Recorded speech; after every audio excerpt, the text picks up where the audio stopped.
Hello student, good morning. आप सभी का एक बार फिर से श्री श्याम विज्ञान अकेडमी की ऑनलाइन क्लासेज में स्वागत है। हम उपसंयुक्त यौगिकों का अध्ययन कर रहे हैं। आज हम उपसंयुक्त यौगिकों में एक नया टॉपिक समयावता उसका अध्ययन करेंगे। ठीक है, तो देखना आप एडिंग डालोगे उपसंयुक्त यौगिकों में समयावता। हमें पढ़ना है उपसंयुक्त यौगिकों में समयावता। Isomerism in coordination compound, isomerism in coordination compound. ठीक है, तो देखना क्या है, हमें ये पढ़ना है। इस प्रकार से हम अध्ययन करेंगे कि हमें देखेंगे सबसे पहले समयावता क्या होती है, फिर हमें देखेंगे उपसंयुक्त यौगिकों में समयावता कितने प्रकार की होती है। ठीक है, तो देखो क्या है, एक तो ये समयावता है ना, ये एक शब्द से बना है आइसोमर। ठीक है, जिसे हम कहते हैं समावयवी।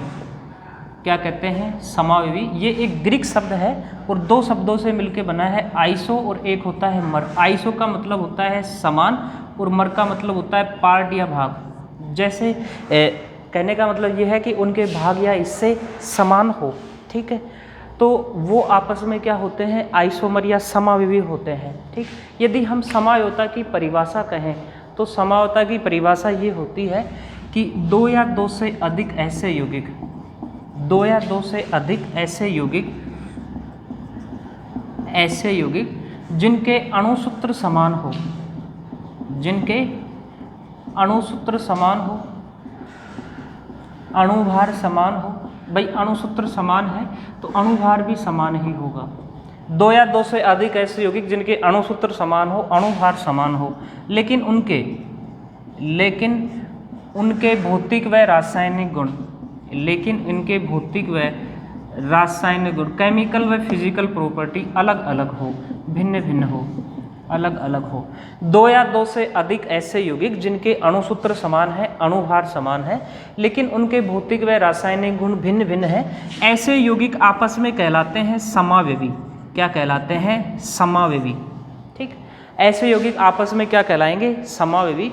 और यह गुण है ना, समावयवियों का यह गुण है ना, वो कहलाता है समयावता। क्या कहलाता है? समयावता। तो समयावता की परिभाषा क्या होगी? दो या दो से अधिक ऐसे यौगिक जिनके अणुसूत्र समान हैं, अणुभार समान है, लेकिन उनके भौतिक व रासायनिक गुण भिन्न भिन्न हैं, ऐसे यौगिक आपस में होते हैं समावयवी या आपस में समावयवी कहलाते हैं। और यौगिकों के इस गुण को हम कह रहे हैं समयावता। क्या कह रहे हैं? यौगिकों के इस गुण को समयावता। ठीक है, अच्छा अब देखना क्या है, अपनी ये जो समयावता है ना, ये कई प्रकार की हो जाती है।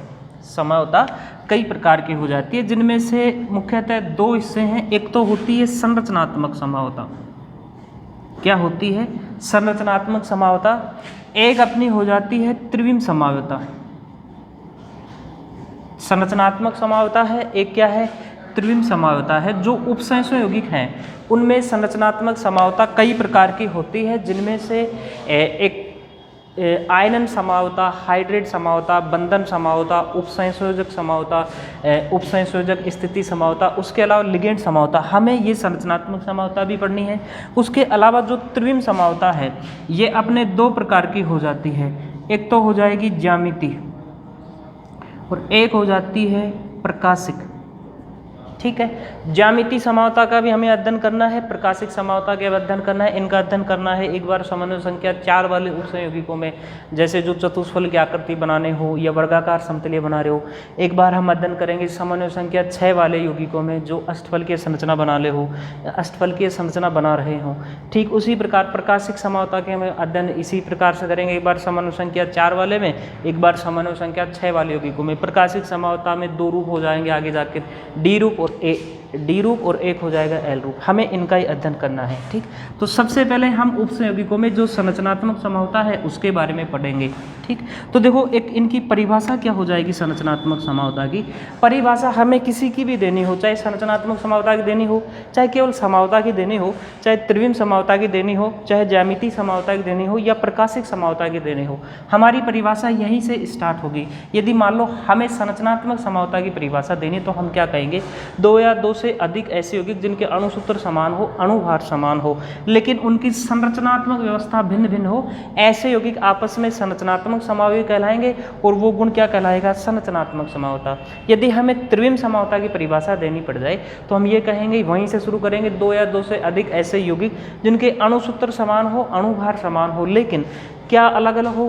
त्रिविम व्यवस्था भिन्न भिन्न हो, 3D अरेंजमेंट भिन्न भिन्न हो, ऐसे यौगिक त्रिविम समावयवी कहलाएंगे और गुण क्या कहलाएगा? त्रिविम समावता। ठीक इसी प्रकार यदि हमें ज्यामितीय समावता की परिभाषा देनी पड़ जाए तो अपनी परिभाषा यहीं से स्टार्ट होगी, 2 या 2 से अधिक ऐसे यौगिक जिनके अणुसूत्र समान है, अणुभार समान है, लेकिन उनकी ज्यामितीय व्यवस्था क्या हो? भिन्न भिन्न हो।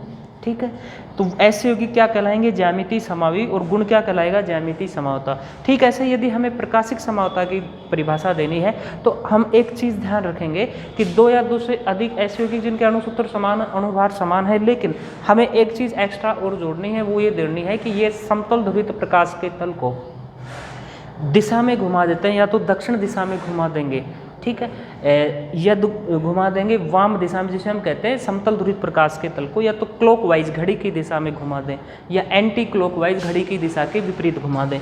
तो ये अपनी समावता क्या है उसकी परिभाषा होगी। सबसे पहले हम उपसंयोगिकों में संरचनात्मक समावता पढ़ेंगे, फिर हम उपसंयोगिकों में त्रिविम समावता को पढ़ेंगे।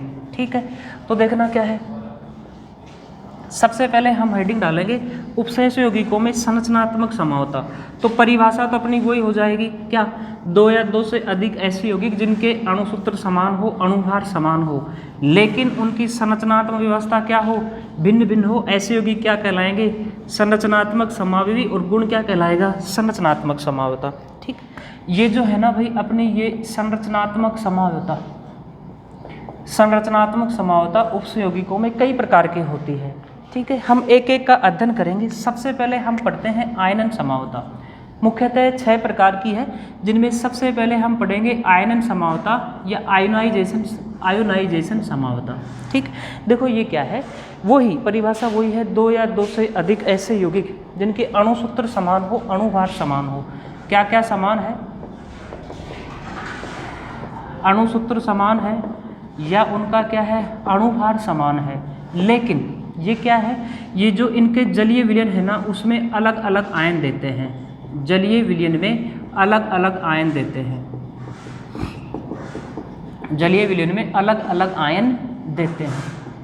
ठीक, तो क्या है, ऐसे यौगिक जिनके अणुसूत्र समान है, अणुभार समान है, लेकिन वो अपने जलीय विलयन में अलग अलग आयन दे रहे हों, ऐसे यौगिकों को हम कहते हैं आयनन समावयवी, और इस गुण को कहते हैं हम आयनन समावयवता। ठीक, देखो क्या है, जैसे अपने पास एक उदाहरण है CONH3 का होल 5, एक है SO4 और एक है Br। मान लो ये कोई उपसंयोगिक है जिसका ये अणुसूत्र है, क्या है? अणुसूत्र।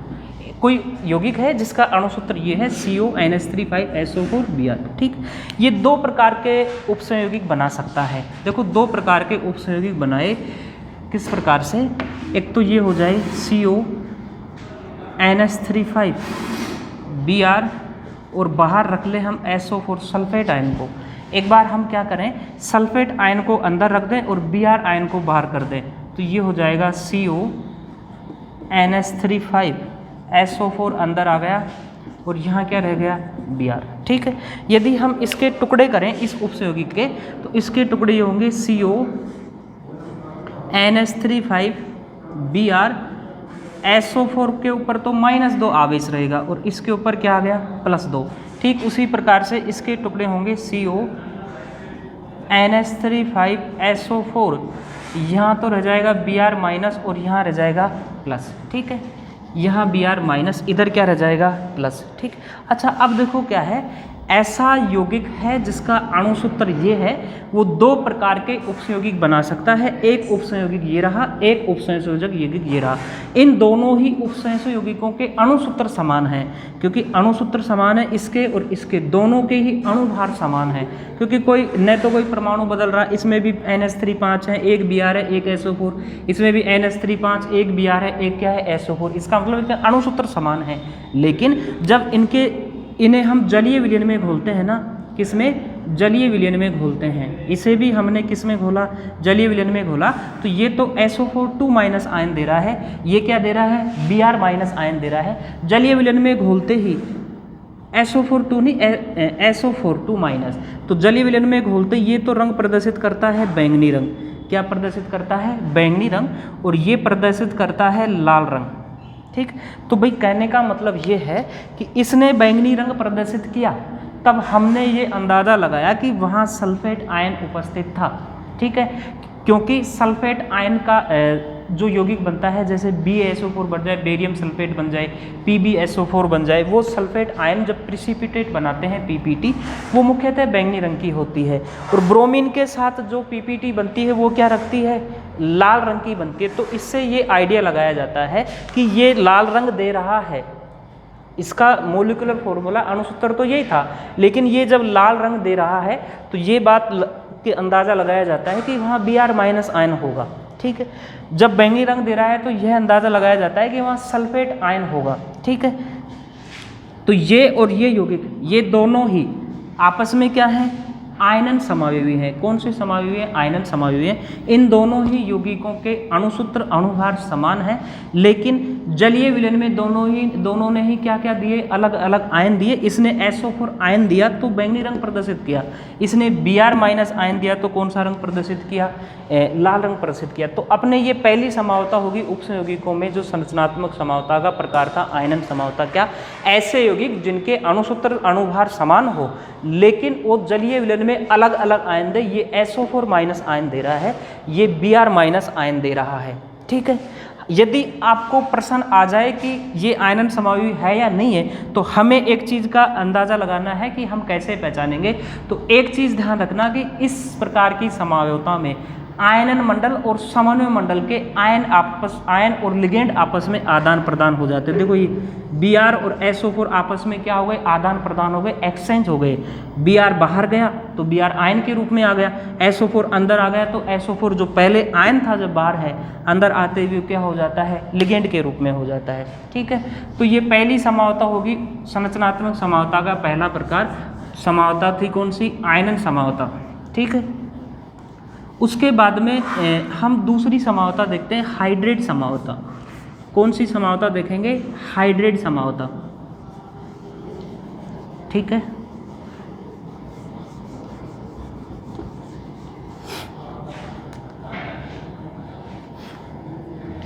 पहली आयनन समावता, दूसरी है हाइड्रेट समावता।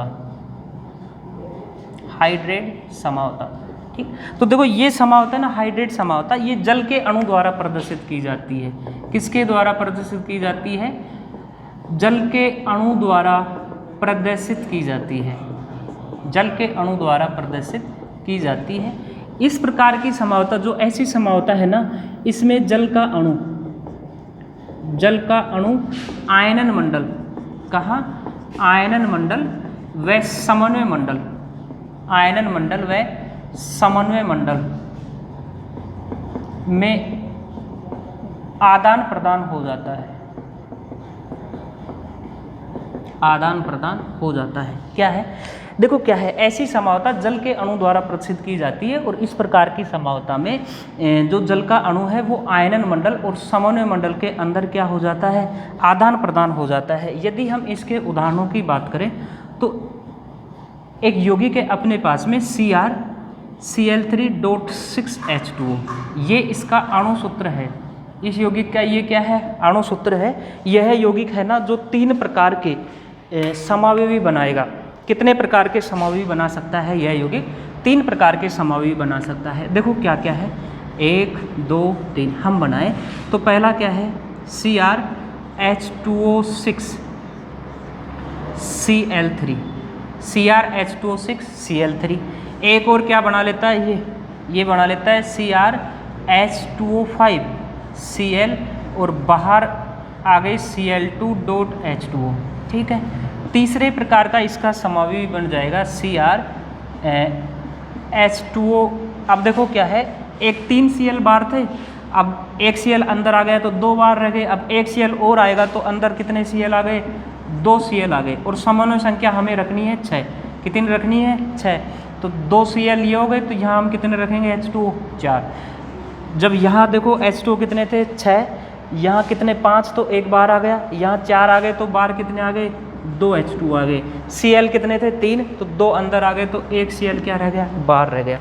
तो ये समावता किसके द्वारा प्रदर्शित की जाएगी, जल के अणु द्वारा प्रदर्शित की जाएगी। और जल का अणु ये आयन मंडल और समन्वय मंडल में क्या रहता है, आदान प्रदान हो जाता है। यहाँ देखो जल का अणु कितना है 1, इसमें कितना हो गया 2, तो जल का अणु आयन मंडल और समन्वय मंडल के अंदर क्या रहता है, आदान प्रदान हो जाता है। ठीक है, एक चीज़ का हम और ध्यान रखेंगे कि यहाँ जो है ना उपसंयोजक संख्या नहीं बदलती है। हम क्या ध्यान रखेंगे कि इस प्रकार की जो समावता है ना उसमें उपसंयोजक संख्या नहीं बदलती है, उपसंयोजक संख्या नहीं बदलती है। जो उपसंयोजक संख्या है ना, यहाँ उपसंयोजक संख्या 6 है, समन्वय संख्या यहाँ भी 6 है, यहाँ भी समन्वय संख्या कितनी है 6, यह नहीं बदलती है। ठीक है, यदि कोई हमसे ये पूछे कि हाइड्रेट समावता क्या होती है, तो हम क्या कहेंगे कि ऐसी समावता जल के अणु द्वारा प्रदर्शित की जाती है। जल का अणु समन्वय मंडल और आयन मंडल में आदान प्रदान होते रहते हैं। ऐसे उपसंयोगिकों में या ऐसे समावयवी यौगिकों में इनकी उपसंयोजक संख्या या समन्वय संख्या, जिससे हम उपसंयोजक बंधों की संख्या से ज्ञात करते हैं, वो नहीं बदलती है। तीनों में ही जो 3 समावयवी बने हैं, तीनों में ही उपसंयोजक संख्या समन्वय संख्या कितनी है 6। ठीक है, अब यदि कोई आपसे ये पूछ ले कि भाई इधर देखो, इधर 3 Cl बार थे, अब आपने 1 Cl को अंदर क्यों लिया, यहाँ आपने 2 Cl को अंदर क्यों लिया, तो इसके 2 कारण हैं। एक तो हमें उपसंयोजक संख्या नहीं बदलनी है, और दूसरा कारण खास इंपॉर्टेंट है, वो होता है EAN rule, effective atomic number. हम एक रूल पढ़ते हैं इफेक्टिव एटॉमिक नंबर, जो अपने नोबल गैस जैसे अक्रिय गैसों जैसा इलेक्ट्रॉनों की संख्या प्राप्त करने के लिए उपसंयोगिक एक नियम प्रदर्शित करते हैं EAN, effective atomic number. Effective atomic number बना रहे, इफेक्टिव एटॉमिक नंबर प्रभावी परमाणु क्रमांक ये बना रहे, इस वजह से 1 Cl को अंदर आना पड़ता है। यहाँ 2 Cl को अंदर आना पड़ा, यहाँ 1 Cl को अंदर आना पड़ा। ठीक है, कोई पूछे तो ध्यान रख लोगे। ठीक है, उसके बाद में देखो क्या है, जब 2 समावता अपनी होगी, आयनन समावता होगी, एक क्या होगी हाइड्रेट समावता। आयनन समावता क्या थी, आयनन समावता को हम कैसे पहचानेंगे कि उसमें समन्वय मंडल और आयन मंडल, समन्वय मंडल और दूसरी मंडल है ना, समन्वय मंडल के बाहर जो बड़े ब्रैकेट के बाहर रहती है आयन मंडल, उसमें लिगेंड और आयन आपस में क्या हो जाते हैं, आदान प्रदान हो जाते हैं। ठीक है, जब लिगेंड और आयन आपस में आदान प्रदान होना, तो वो तो क्या है आयनन समावता। और जब जल का अणु आपस में आदान प्रदान हो, तो उसे आप कैसे पहचानोगे, हाइड्रेट समावता से। ठीक है, एक चीज़ का हम विशेष ध्यान रखेंगे, यदि Cl अब बाहर आ रहा है ना, इससे ये है सरल ऋणायन है, अंदर आ रहा है तो Cl लिगेंड का कार्य कर रहा है, और H2O अब अंदर है तो H2O लिगेंड है एक्वा, और अब H2O यहाँ बाहर है, यहाँ ये आयन नहीं है, ये होता है क्रिस्टलीकृत जल। कौन सा जल होता है, क्रिस्टलीकृत जल। ठीक है, ये अपनी 2 प्रकार की समावता हो गई, किसमें, संरचनात्मक समावता के अंदर। ठीक है, तीसरी समावता हम पढ़ते हैं बंधन समावता, बंधक समावता। बंधक समावता या हम कह दें लिंकेज आइसोमेरिज्म, लिंकेज समावता। ठीक, हम एक चीज़ का ध्यान रखेंगे कि ऐसी समावता उभय तंतुक लिगेंडों द्वारा प्रदर्शित की जाएगी। किसके द्वारा प्रदर्शित की जाएगी, उभय तंतुक लिगेंडों के द्वारा प्रदर्शित की जाएगी। हमें पता है उभय तंतुक लिगेंडों में 2 या 2 से अधिक क्या होते हैं, दाता परमाणु होते हैं। 2 या 2 से अधिक दाता परमाणु होते हैं। जब हम उभय तंतुक लिगेंडों की परिभाषा पढ़ते हैं तो वहाँ हम ये कहते हैं ऐसे लिगेंड जिनमें दाता परमाणु संख्या 2 या 2 से अधिक हो, लेकिन एक समय में एक ही लिगेंड दाता परमाणु का कार्य करे, या एक समय में एक ही लिगेंड उपसंयोजक बंध बनाए। ठीक है, ऐसी लिगेंड कहलाती थी अपनी उपसंयोजक लिगेंड, उभय तंतुक लिगेंड। ठीक है, अब ये ही उभय तंतुक लिगेंड, जैसे मान लो उभय तंतुक लिगेंड में 2 दाता परमाणु है ए और बी।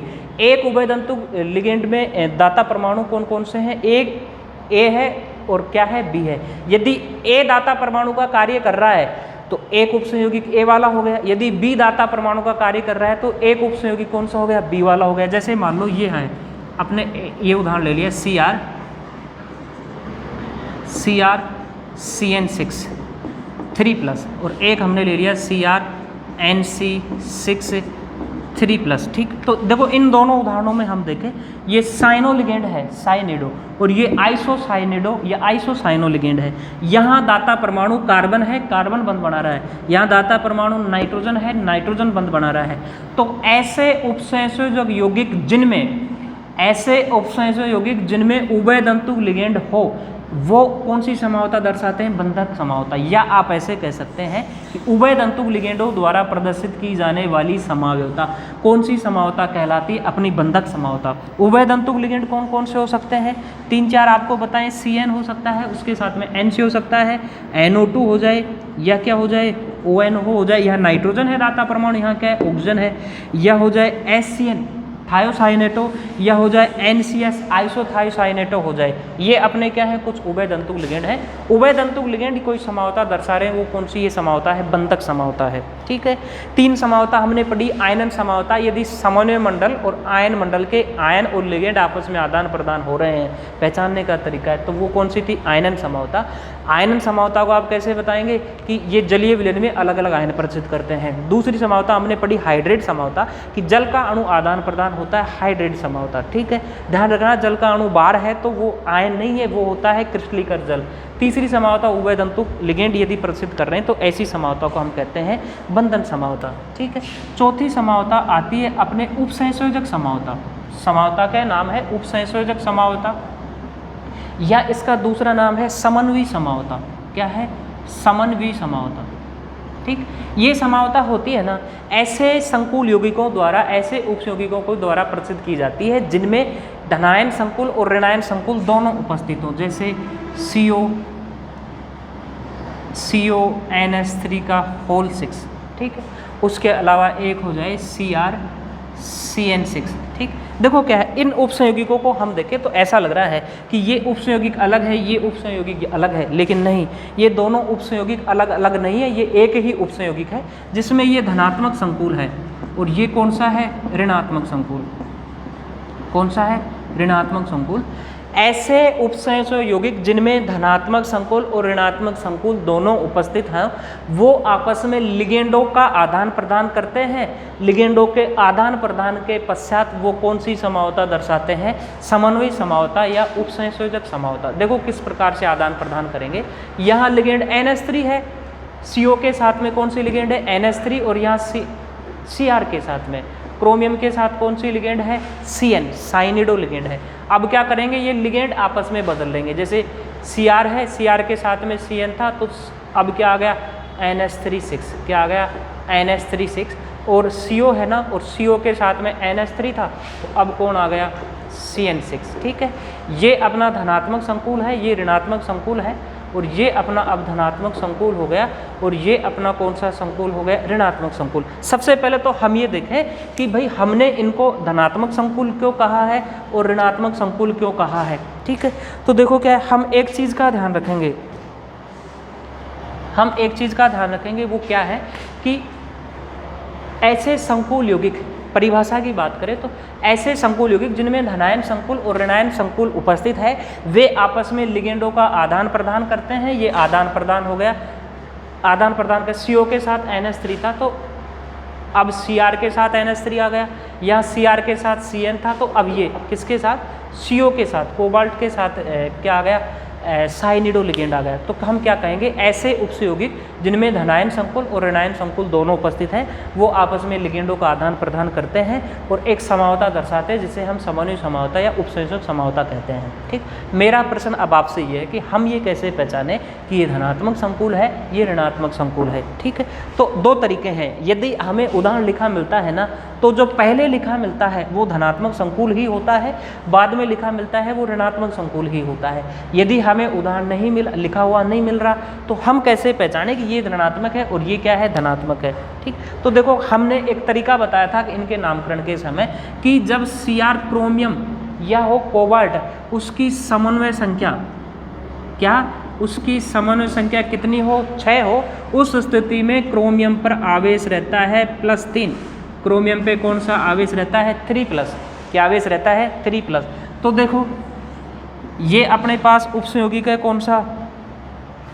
ये रहा, एक उपसंयोगिक का एक हिस्सा है CrCN6। जब Cr की समन्वय संख्या 6 है उस स्थिति में Cr पर आवेश कितना मानना है, +3, प्लस Cn पर आवेश कितना रहता है, -1, तो कितने हो गए ये, -1, 6 से गुणा किया बराबर ये आवेश हमें देखना है, तो बराबर क्या आ गया, 0। ठीक है, तो देखो +3 -6 बराबर 0, तो ये +3 -6 बराबर 0, तो कितने हो गए, -3, ये 0 नहीं, हमें मानना है x, क्या मानना है x, इसका आवेश हमें ज्ञात करना है, तो x बराबर क्या हो गया अपने पास में, -3। इसका मतलब ये जो संकुल यौगिक का हिस्सा है ये, इस पर हमें कौन सा आवेश मानना है, -3, क्या मानना है, -3। जब यहाँ -3 है ना, तो ये कौन सा संकुल है, ऋणावेशी संकुल। और ये जो पूरा उपसंयोगिक है जिसका हिस्सा एक हिस्सा ये है, एक हिस्सा ये है, ये उदासीन है, यदि इस हिस्से पर -3 है तो यहाँ कौन सा आवेश रहेगा, +3, तो ये तो क्या हो गया, धनात्मक संकुल, ये क्या हो गया, ऋणात्मक संकुल। यदि हम परिभाषा की बात करें तो ऐसे उपसंयोगिक जिनमें धनात्मक संकुल और ऋणात्मक संकुल, धनायन और ऋणायन संकुल उपस्थित हों, ऐसे उपसंयोगिक आपस में लिगेंडों का आदान प्रदान करके, लिगेंडों का आदान प्रदान करते हैं और आपस में लिगेंडों को बदलकर कौन सी समावता दर्शाते हैं, उपसंयोजक समावता दर्शाते हैं, या कौन सी समावता दर्शाते हैं, समन्वयी समावता दर्शाते हैं। एक समावता और है अपने पास में, लिगेंड समावता। कौन सी समावता है, लिगेंड समावता, नंबर 5। इसकी परिभाषा यह है कि जब लिगेंड स्वयं ही समावता दर्शाए, क्या है, लिगेंड स्वयं ही समावता दर्शाए, लिगेंड स्वयं ही समावता दर्शाए, ऐसे उपसंयोगिक जिनमें लिगेंड स्वयं ही समावता दर्शाए उसे हम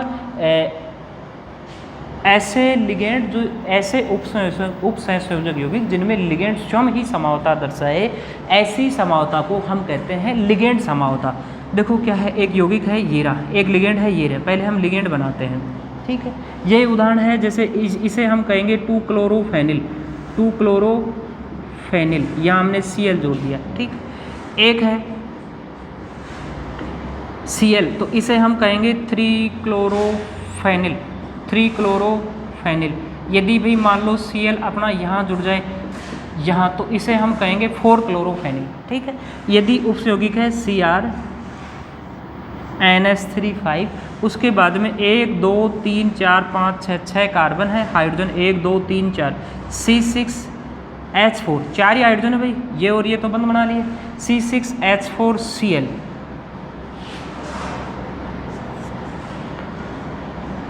ये 2। ठीक, एक ये हो जाए Cr, एक बार मैं उदाहरण बनाता हूँ इनके, C6H4Cl 3, Cr NH3 C6H4Cl 4। ठीक, तो देखो ऐसे ये तीनों उपसंयोगिकों में क्या है, यहाँ हमने 2 लिख रखा है, यहाँ 3 लिख रखा है, यहाँ 4 लिख रखा है। इसका मतलब ये जो है ना C6H4Cl ये होता है क्लोरोफेनिल, क्या होता है, क्लोरोफेनिल। यहाँ 2 लिख रहे हैं, इसका मतलब ये क्या है, 2-क्लोरोफेनिल। 3 लिख रहे हैं, ये क्या है, 3-क्लोरोफेनिल, और 4 लिख रहे हैं, ये क्या है, 4-क्लोरोफेनिल। ऐसे उपसंयोगिकों में लिगेंड स्वयं समावता दर्शा रहा है, लिगेंड नहीं बदल रहा, लिगेंड तीनों में ही क्लोरोफेनिल है, लेकिन वो दूसरी स्थिति से जुड़ रहा है, एक बार तीसरी से जुड़ रहा है, एक बार चौथी से जुड़ रहा है। तो ऐसे उपसंयोगिक जिनमें लिगेंड स्वयं ही समावता दर्शाए, तो उसे हम कहते हैं लिगेंड समावता। एक अपनी और बचती है इसमें उपसंयोजक स्थिति समावता।